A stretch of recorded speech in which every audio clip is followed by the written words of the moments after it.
Hey, what's up, guys? It's K right here. Hold on, give me 1 second. I'll be right back. Hey, what's up, guys? It's K right here. I'm back. So yeah, before I get right to it, be sure to hit the like button. Do what y'all gotta do, and yeah, man, let's get right to it. So yeah, I got another video for y'all today, and yeah, let's just talk about it, man. I got some good ideas to bring to the table, and I wanted to give you my thoughts on uh you know some how should I say, some pep talk, economics, talk, and I wanted to give you my take on the current state of the gaming industry, why games are super expensive, and why I would say a lot of AAA games are very lackluster. So that's just my particular take on that, but I'll kind of explain why, and I'll try to keep this as short as I can. So, yeah, my whole take on this is I think economically, there's a lot of companies that are probably working with a lot of corporatist means to hold back consumers. Therefore, consumers are not able to kind of pay for what they want to pay for.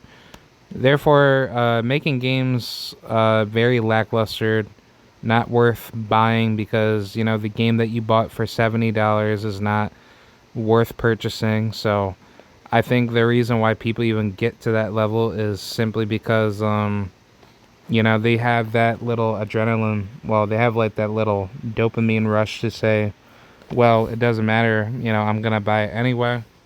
So therefore, people are people are conditioned to think like buying a video game for a high value price means that the game will be fine because I'm getting what I pay for. But the whole problem is that we live in like a world where the gaming world is very it's very limited with a lot of resources with what companies can do. And I will put the blame on like some means of like political corruption to it, because corporatism is really bad economically in first world countries. But besides the point, when you think about all the corruption that lies behind what gaming companies are trying to do, they have certain greed put in place where businesses work in the in the eyes of working against the consumer, and therefore the consumer doesn't really have much of a choice other than we're having to pay for something that's not worth paying for. So I would say, like, to me, I don't want to pay for games that are worth $70 and it's not worth my income and my money. And there are a lot of things that I will say that a lot of people might not be happy for, but the reason why there's so much inflation with, just games in general is simply due to the cost of, you know, inflation, being a political segment that causes things to be far more expensive. So, the government intervention behind it definitely plays a role for it, but the amount of like, you know, policies that are probably put in place, like on a legal level for businesses to go off of, they have such like a strict protocol with like what they can do, with how much that they can actually process for the amount of like I would say like resources per se, with what they can afford. So obviously the lack of competition is there because of so many regulations that are probably put in place where they have like mega corporations running most of the competition. And like like to a certain degree, like I get it, like companies like DICE and all these big tech firms play a massive role with how games can be determined to be super expensive, because they're putting a lot of time, money, and resources to make stuff for the consumer. But at the end of the day, like when you buy a game, Like especially back in my younger days, even though I am 30, but I will say to me like 20 years ago when I was like what 10 years old, I wasn't looking at games that were like 59.99. Like your games that were brand new back in like 2005, right? Like I was like, man, I missed 2005 because even though I was like a little tiny kid back then, but still, I miss those days. 2005 days were good. Those days were the best days ever, where I could just go to the store, and if I had money to buy me a game, I would just do it right away. You didn't have to think twice about, wow, this game is super expensive. Do I really want to purchase it? Nah, man. Like, a game was not worth $70 back then. Like, even new games, like, especially on, like, let's just say, like, the Game Boy Advance or the SENS, like, all those gaming consoles that were so popular back then were, like, dirt cheap to, like, buy that were brand new at, like, 15 to 20 bucks. And the most expensive game that I've ever even purchased, which I remember it off the top of like my head, I think like the most expensive game I've ever purchased was well, I mean this is with like cash that I had on me back then, but I'd say like Dragon Ball Z Budokai 3. That game was like 29.99. Like honestly, dude, like the world of games has definitely gone real bad, and I'm just surprised that there's been so there's been so much influence within the gaming world where times have changed like really really big, and I'm just kind of surprised of like how much things have gone up with so much inflation.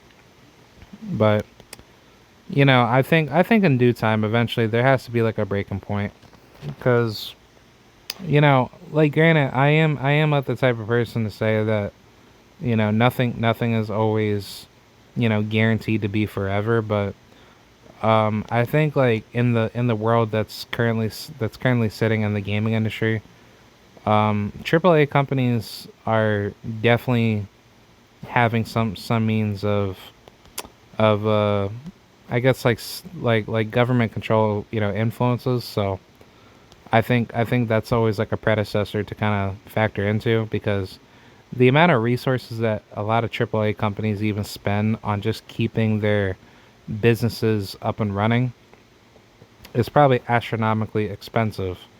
So it's like, you think about all the popularized games that you see out there, like Santa Monica Studios, EA Games.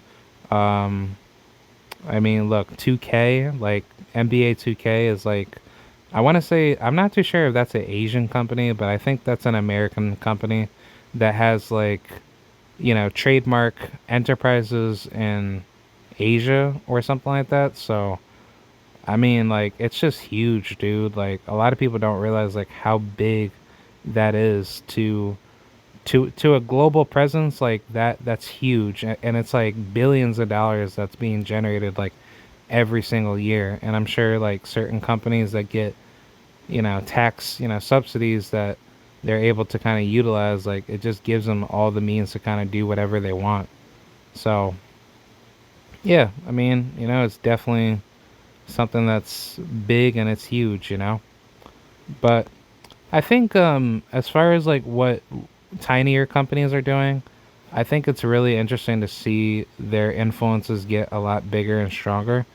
Because as like as time goes on, I think like the better games that will start to take over will probably decentralize over time, and I would hope that that does happen, because we live in like a really good technological world where your newest products that are being put out on the shelf aren't going to be online, sitting out for $70. Like, if somebody sees a good idea and they'll make it for the market to compete underground, then I think like those black market ideas will take over. It's just like within due time, there definitely needs to be proper ideas put in place to kind of safeguard people's, well, people's time and money. And I will say like how should I say it? Like if you think about it with like the PS2, right? The PS2 back then had so many game titles that if you were to, convert that to the PS6 or any other new console that would emulate that, why would you charge many people to like, have that be emulated onto the next gen consoles when you could just have it bootlegged or at least make it, you know, like a crossplay, emulated type of software to bring all the consoles together. So I just think like that's just something that a lot of people don't realize. Like, there's so many ways to kind of make things more cost effective and I would say efficient. And people don't need to kind of like put themselves in that function where they have to like waste more money for something that's not worth the pricing for it.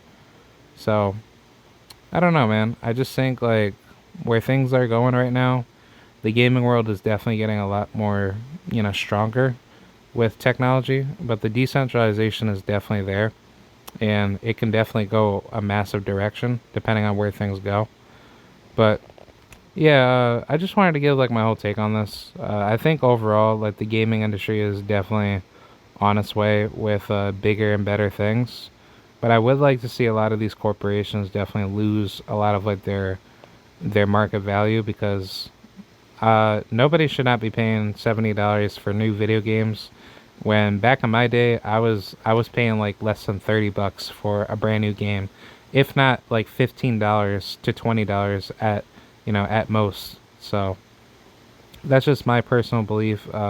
Consumers should pay for the least amount of money possible, and people shouldn't have to be wasting money for something that's not worth having.